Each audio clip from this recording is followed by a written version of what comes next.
She's a woman and I'm a woman. That makes zero sense. You got lady parts, and I believe she has lady parts. Yeah. So I think it might match.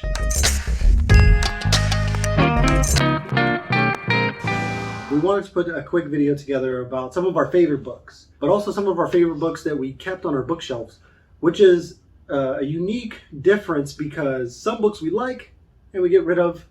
Some books we like so much we have to keep them around within reach so that we can at least read them again or look at them and remind ourselves of how good that book was. Exactly. So when the moment strikes, you're like, I gotta be back in that world. You're just gonna pull it off. You're just gonna read it and you're gonna enjoy your life again. There's those weird moments when you're looking through your own bookshelf and you're like, oh, that was a good one. I know. I remember how I felt about that. Yeah. Right? It's really and good. also, just like, I feel like songs too. When you hear a song, it brings you back to a time and a place, you know? I feel the same way with books. It takes you back to a time and a place maybe in your life. It takes you back to that moment and you're just enjoying it and you're in it and it's amazing. You're right. I'm going to talk about one of these books that really brings me back to like high school when I first started reading. And you're right. When I see that on the bookshelf, that's where I go. I go back to high school when I was reading that in the library with my hoodie on all alone.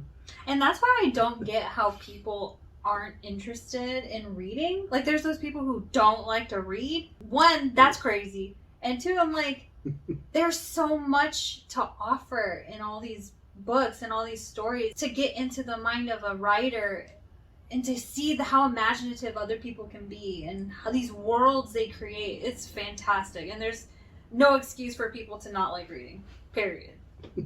I like reading because it's an experience, right? And it uses your imagination and you're engaged with the story, reading all of the words. What's interesting to me is the prevalence of audiobooks. So to me, reading is so engaging because you have the book in your hand and you're flipping pages and your mind is reading the words. But audiobooks, the story just kind of happens to you. Yeah. Like you're just letting it wash over you. I know. And there's no engagement. And I try so hard with audiobooks, but they're just not my thing. I have to physically touch it. And when a moment happens, you have to put the book down and you're staring off into space like that just happened. Or, oh my God, that sentence was so epic. And like, and your heart has been crushed or whatever the moment is, you have to like take it in and have your moment. With audiobooks, it happens, it passes, and then all of a sudden 5 minutes later I missed the next chapter or two because it just kept reading and reading, not letting me fully take in the moment. Yeah. So that's a good point. Yeah, you get to absorb that moment however long you need. You get to be in that moment, where audiobooks,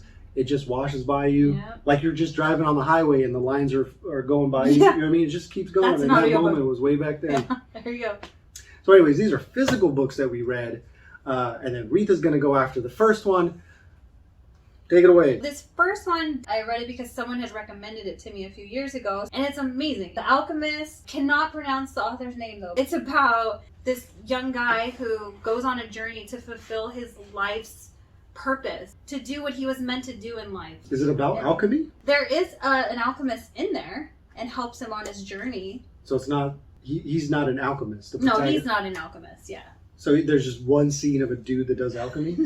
I mean, kind of. But no, he kind of helps him understand like the true meaning of life and, you know, things that are important in life and how the journey is just as important as the end, and fully taking in everything that you live and you breathe through. So is it a young adult novel?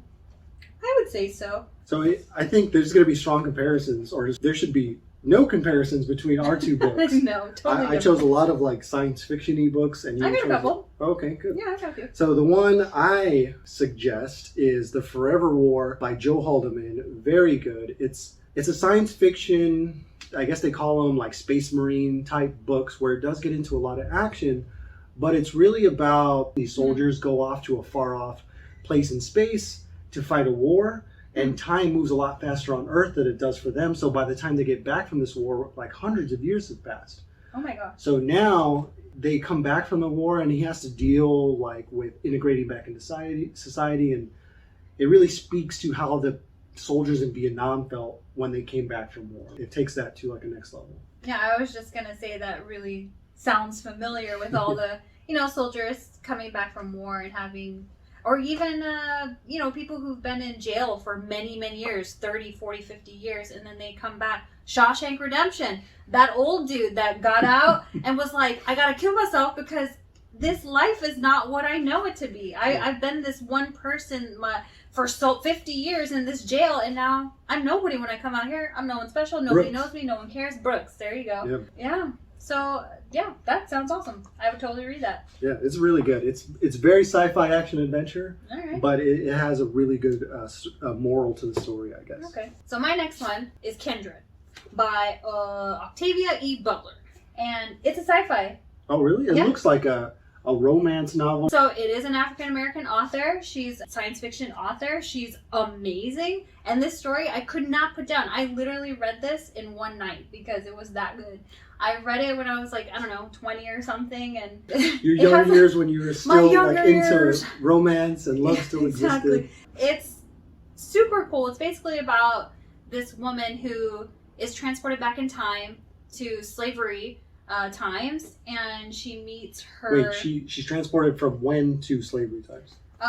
Present day, whatever What? present day So she's is. a black lady from present day going back to slavery? Exactly. That's rough. So yeah, and it is. And that's what makes it so amazing. I've never read anything like this before. So at any given moment, she could just be transported back.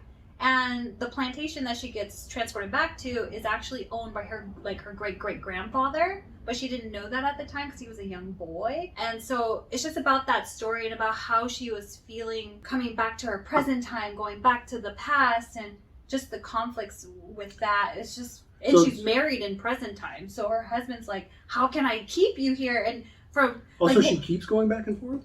She keeps going back and forth. So it's not like Outlander, where in Outlander...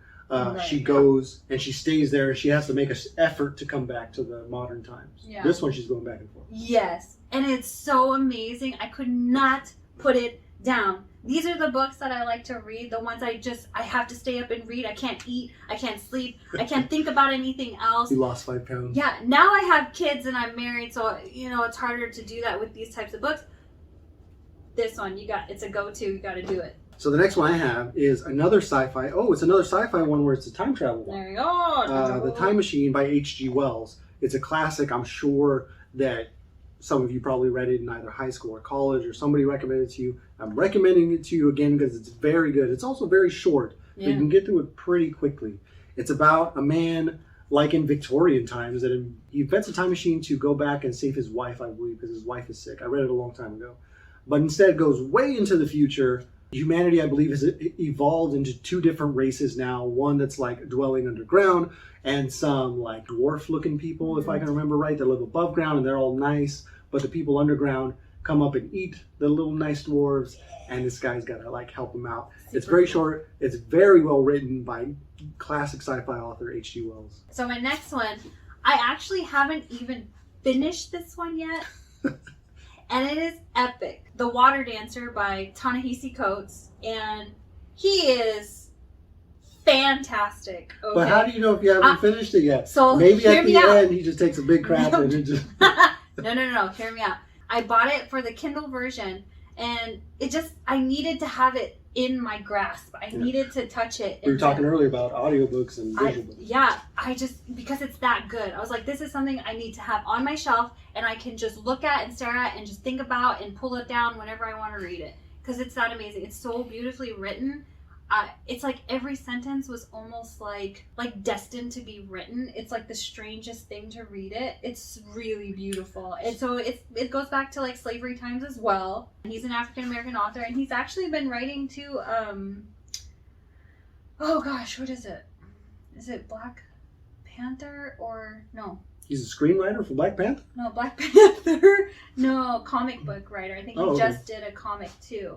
And he has another book out that I bought and haven't read yet because I'm pretty freaking sure I'm going to love it. But it goes back to slavery times, and it's the main character. He's a slave, and so far he's just been kind of on the better end of slavery. Like he's more well taken care of. The better end of slavery. Yeah. Interesting. Don't know how else to say that. But I haven't even finished it yet, and it's amazing, and I know I'm going to definitely recommend it to everybody I know and come into contact with. I heard about the author Ta-Nehisi Coates. He writes a lot of good stuff. So Fantastic writer. He's so good that it's like one of those authors or writers you hear about just through the grapevine, right? Like everybody talks about him.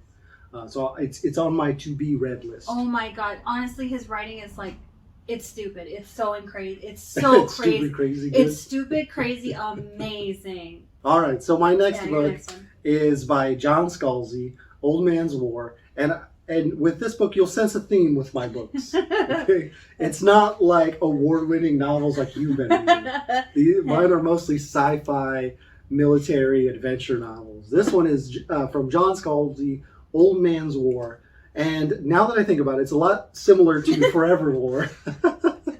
In that it's about an old man that joins the military because he has to provide a military service to the government in order to then secure some plot of land on a planet that they're populating, right? So he wants to start his life over, and to do that he must join the military. And when he joins the military, they pretty much do some science magic on him, and he becomes young. And now he was an old man with lots of old man experiences, but now he's young, got a young man body, but he's also shoved into this very dangerous war where his morality is questioned, or the morality of the government that he's serving is questioned. So it's very good. Another action adventure novel that's fun to read, although not heavy on the social commentary like Retha's. It does have some good moments where it has really good commentary on society.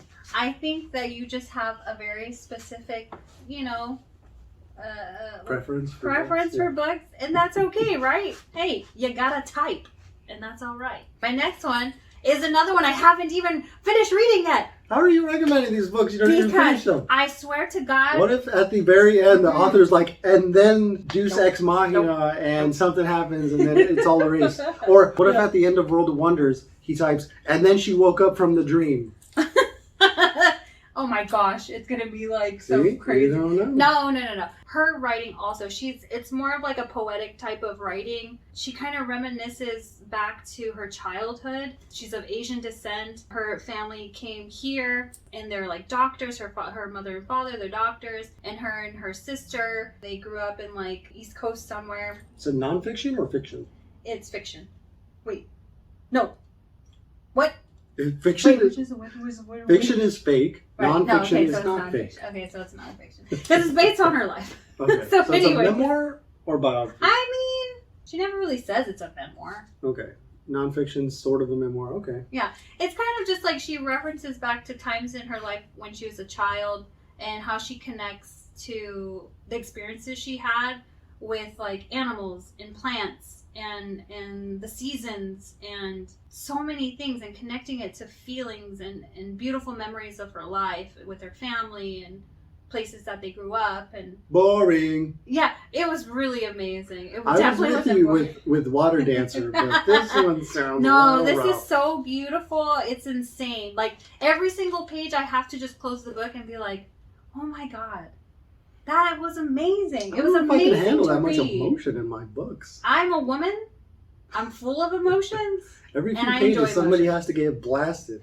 No. Keep my attention. Yeah, exactly. It has to be war and chaos. No, it's so beautiful. I definitely recommend it. The cover is beautiful. The book is really small, so honestly, you could probably finish this in like a couple hours.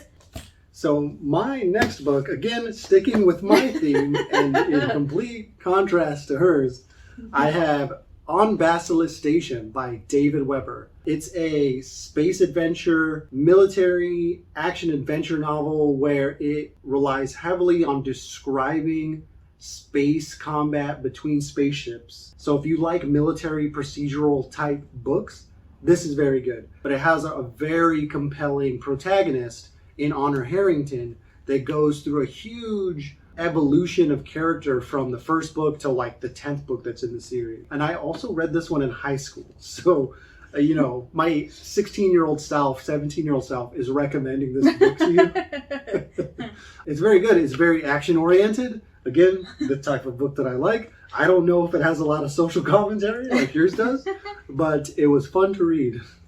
And that's also a book that you recommended to me. And so, as we already know, the comparison between the books that I've been recommending and his, he recommended that book to me to read. So now you know the type of book she read. I then handed her On Basilisk Station. I was like, this your military action novels right up your alley. But honestly, I think he recommended it. You recommended it because there's a woman. Yeah, That's the main character. I'm like, because she's a woman and I'm a woman, that makes zero sense. You got lady parts, and I believe she has lady parts. Yeah. So I think it might match.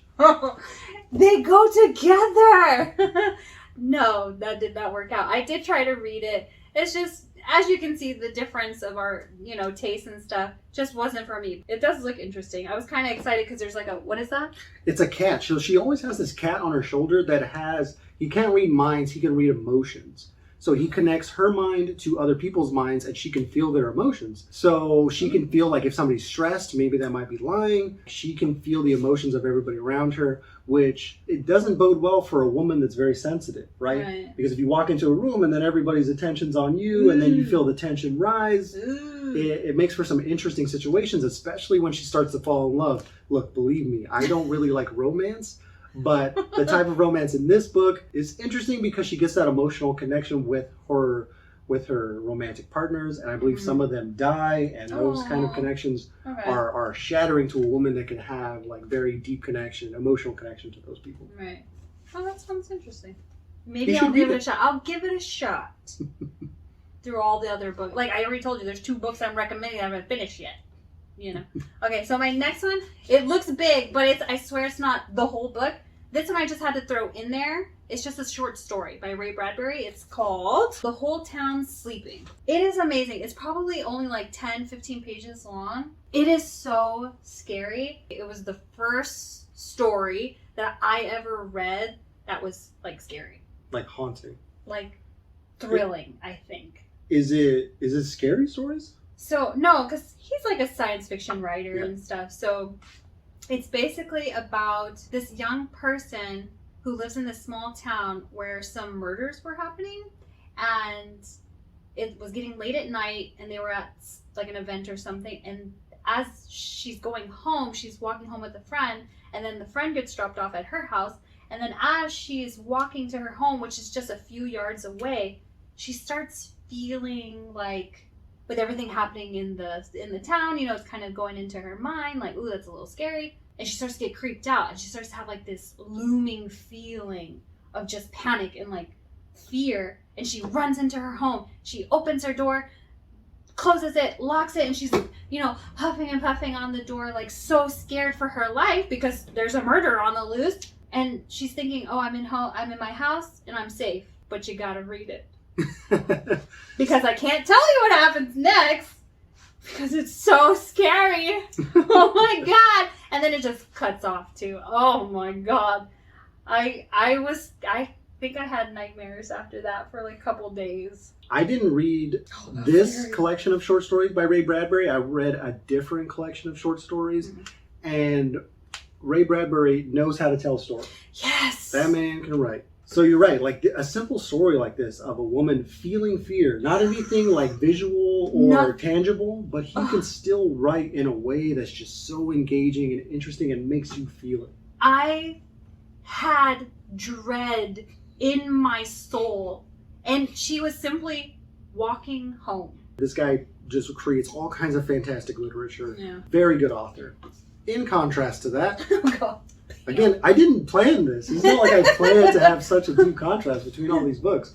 But from Ray Bradbury to Iceberg Slim, the book is entitled Pimp.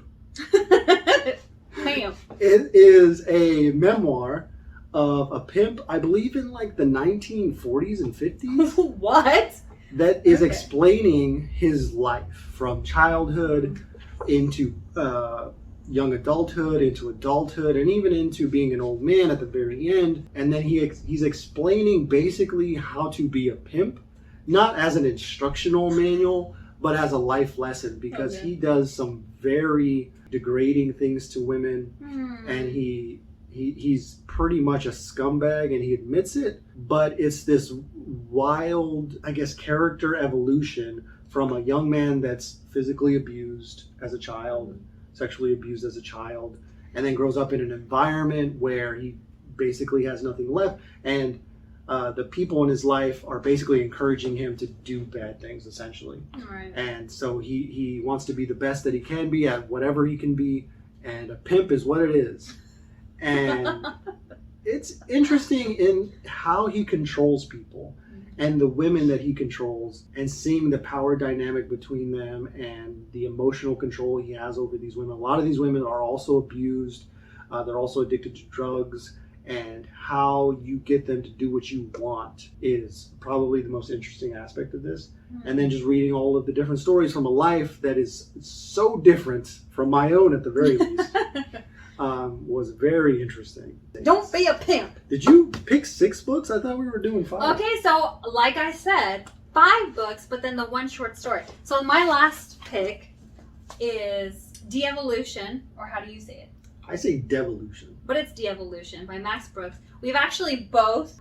this is like one of the only ones from this collection. We actually both read this one. And this was way out of my comfort zone, because this was also like another scary story. It's like, what is it, sci-fi horror, or what is it? Yeah, it's like a sci-fi, I guess it's sci-fi horror. Yeah. It's contemporary fiction, so it takes place in modern times. Right. It's about Bigfoot, or the Sasquatch. The Sasquatch! The And how Sasquatch! it terrorizes this small town of people that are living off the grid. And it's a memoir, it's a fictional memoir, where we are reading the journal accounts of a woman that might or might not have survived this Sasquatch attack. And it's very good, but leaves you on a cliffhanger. And it kind of leaves you to where you can kind of make up your own assumption as to what happens afterwards, which I think honestly is my favorite part, because I have like this cool epic like ending for the story. So I'm like, yes, that is what happened. Yeah, I wrote my own ending too, because you're right, it gives you just enough to feel like you have an ending, as long as you have a good imagination and you can put it all together yourself. Because I think your ending and my ending were different, but they were still equally good for us, right? That's what you got from the story. Exactly. And it was so well written, and I love that the main character was a woman, but she had so much growth. I love that she had like mental health issues, like she was suffering from depression and things. And you know, that's a super, is prevalent the word? Prevalent and common, yeah, common thing for a lot of people, especially nowadays. Nowadays with Twitter and Instagram, where everybody's judging each other. Yeah, media. Terrible. Oh yeah, like this video, by the way. All the tanks are ready.